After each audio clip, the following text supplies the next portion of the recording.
रोज़ा सिर्फ प्यास नहीं। बहुत लोग सारा दिन भूखे रहते हैं मगर अल्लाह के नज़दीक रोज़ेदार नहीं होते। हैरान हुए? लेकिन ये सच है।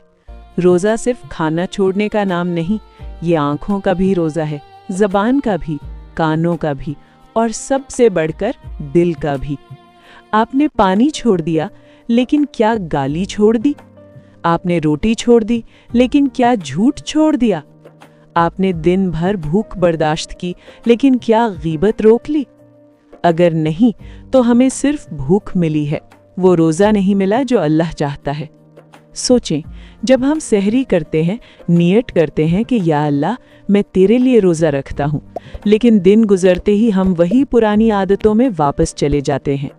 गुस्सा भी वही, निगाह भी वही, बातें भी वही, तो बदला क्या? असल रोज़ा वो है जो आपको गुनाह से रोक दे।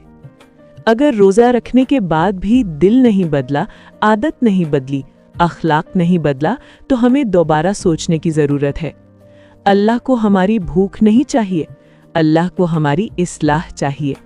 आज एक फैसला करें, कम से कम एक गुनाह छोड़ दें, ज़बान को साफ करें, नज़र को पाक करें, दिल को नर्म करें, तब जाकर रोज़ा हमें बदल देगा।